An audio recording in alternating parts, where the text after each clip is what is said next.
குழந்தைங்களே, இன்னைக்கு திருப்பாவையோட 23வது நாள் 23வது பாசுரத்தை பார்க்கலாம். இந்த பாசுரத்துல ஆண்டாள் ஒரு அழகான கற்பனையை கொடுக்கிறாங்க. மழை காலத்துல சிங்கங்கள் எல்லாம் குகையில போய் தூங்கும். அப்படி சிங்கம் ஒன்று குகைக்குள்ள போய் தூங்கி ரொம்ப நாள் தூங்கி இருக்கும். அந்த ரொம்ப நீண்ட தூக்கத்துக்கு அப்புறம் கண் விழிக்கிறது. கண் விழிக்கும் போது கண்ணு செக்கச்சவேல் இருக்கும். ரொம்ப நாள் தூங்கி, நமக்கே கொஞ்சம் ஜாஸ்தி நேரம் தூங்கினா கண்ணு செவப்பா இருக்கும். மிருகங்களுக்கெல்லாம் அது ஆப்வியஸா தெரியும், செக்கச்சவேல் தீப்பொறி மாதிரி இருக்கும். அப்புறம் அது மெதுவா எழுந்திருச்சு தன்னை ஸ்ட்ரெச் பண்ணிக்கிறது, சோம்பல் பிடிக்கிறது.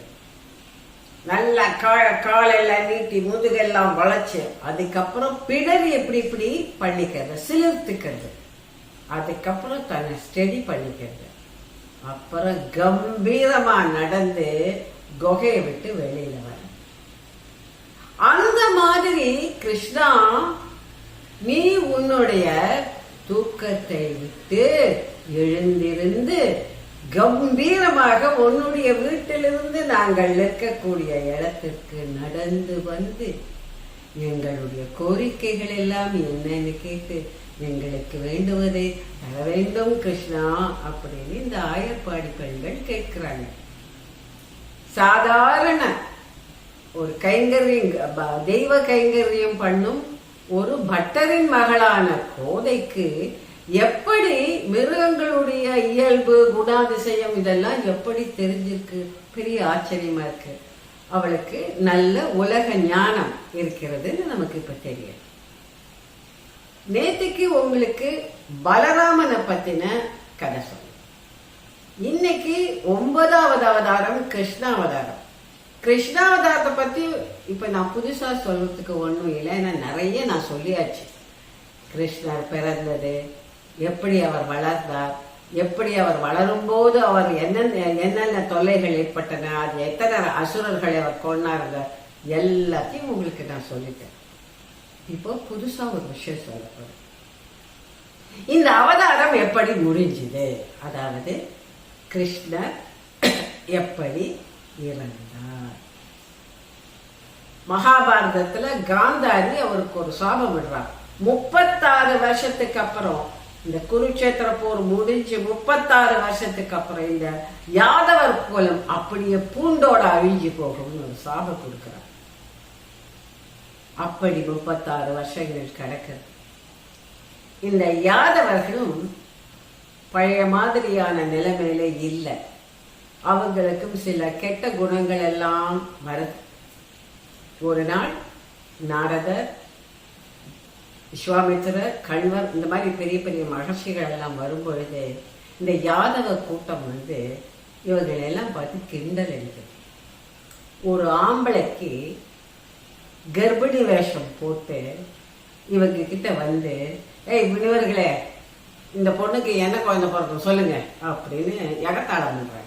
கோபம் வரது இந்த ரிஷிகளுக்கு. கோபம் இது இவ்வளவு கேவலம் ஆயிடுச்சு, இப்படி நம்மளை பார்த்து இந்த மாதிரி கேள்வி எல்லாம் கேட்கறாங்கன்னு அவங்க வந்து உலக்க பறக்கும்னு சொல்லிடுறாங்க. அதே மாதிரி அந்த பொண்ணு கர்ப்பமா எல்லாம் நான் இப்படி சொன்னதுனால ஒரு உலக்க பிறக்குது. அந்த உலக்கே உடனே அந்த உலக்கையை இவங்க உடச்சி கடல்ல கரைச்சி விடுறாங்க. கடல்ல கரைஞ்ச அந்த உலக்கையை அவங்க துகள்கள் எல்லாம் கரையோரத்துல ஒதுங்கின இடத்துல அது கோரை புல்லா முளைக்கிறது. அது வந்து உலக்கை அப்படி முளைச்சதுனால அந்த முள்ளு வந்து அந்த புல்லு வந்து ரொம்ப ஷார்ப்பா இருக்கு, கூர்மையா இருக்கு. இந்த யாதவர்கள் ஏற்கனவே நெறி தவறி போயிட்டு இருக்காங்க. இவங்களுக்குள்ள சும்மா எதுக்குத்தாலும் சண்டை வருது. இந்த கோரப்புல்ல பறிச்சு ஒருத்தர் அடிச்சு அப்படி நிறைய பேர் செத்து போறாங்க. ஸ்ரீகிருஷ்ணருக்கு தெரிகிறது நிறைய கெட்ட சகனங்கள் தோன்றுகின்றன, நாம் இறக்கக்கூடிய காலம் நெருங்கிவிட்டதுன்னு அவருக்கு தெரிஞ்சு போச்சு. அவர் வந்து ஒரு நாளைக்கு கடற்கரையோட ஒரு புதர் இருக்கு, அந்த புதர்கிட்ட அப்படியே ரெஸ்ட் பண்ணிருக்க, படுத்துருக்க. அப்போ அங்க ஒரு வேடன் ஒரு முயலை துரத்திக்கிட்டு வரும். அந்த முயல் என்ன பண்ணுது, இந்த புதருக்குள்ள வந்து பூந்துடுது. அந்த புதருக்கு பக்கத்துல தான் கிருஷ்ணர் படுத்திருக்கார். இவருடைய கால் பாதம் வந்து தெரியுது அவன் அந்த வேடனுக்கு தூரத்துல இருந்து. இந்த பாதத்தை அவன் முயல்னு நினைச்சு அம்பு போட்டுடும். அது நேர கிருஷ்ணருடைய பாதத்துல வந்து குத்திது. அப்ப கிருஷ்ணர் சத்தம் போடுறாரு. உடனே அந்த வேடன் ஓடி வந்து மன்னிப்பு கேட்க, ஐயோ என்ன முயல் நினைச்சு அம்பு போட்டுட்டே என்ன மன்னிச்சிருக்கோ. அப்ப கிருஷ்ணர் சொல்றாரு, நான் அவதார புருஷனா இருந்தாலும் நான் மனுஷனா நான் பிறப்பெடுத்தாச்சு. பிறந்த எல்லா மனுஷனும் இறந்து தான் ஆகணும். அதுபடி எனக்கு இப்போ என்னுடைய இறப்பு வந்தாச்சு. எனக்கு ராமாவதாரத்துல ஒரு சாபம் கொடுத்திருக்கான் வாலி. அவனை மறைஞ்சிருந்து கொன்னதுக்காக வாலி எனக்கு சாபம் கொடுத்திருக்கான். ராமா, எனக்கு உனக்கும் என்ன பகை? நீ எதுக்காக என்ன கொன்ன ராமா?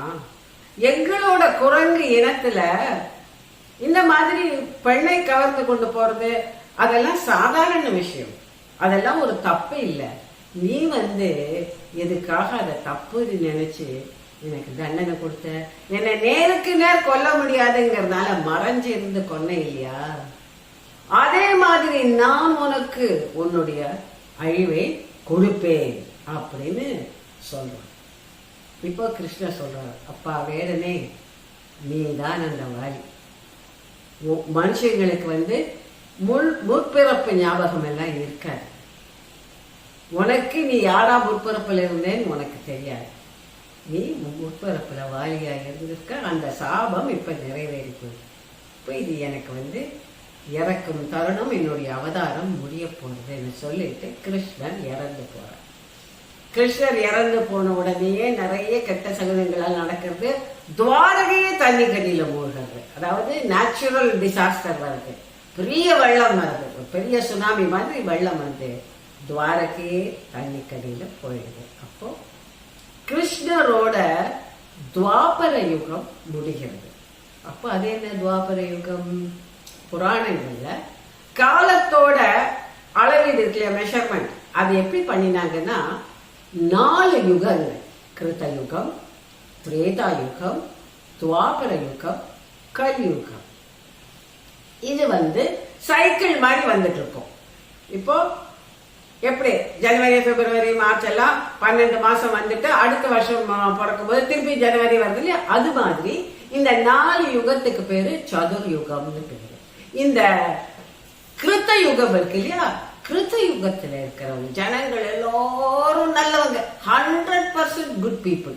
அங்க எந்த கெட்டதும் நடக்காது. யாரும் திட்ட மாட்டாங்க, திருட மாட்டாங்க, கொலை பண்ண மாட்டாங்க. எல்லாருக்கும் எல்லா திறமைகளும் இருக்கும். ஒரு முனி எல்லாரும் கிட்டத்தட்ட முனிவர் ரேஞ்சுக்கு இருப்பாங்க. அதனால எல்லாமே நல்லதுதான் நடக்கும். அடுத்தது வந்து திரேதா யுகம். திரேதா யுகம் வந்து ராமாயண காலம். திரேதா யுகத்துல 75% மக்கள் நல்லவங்க, 25% மக்கள் கெட்டவங்க.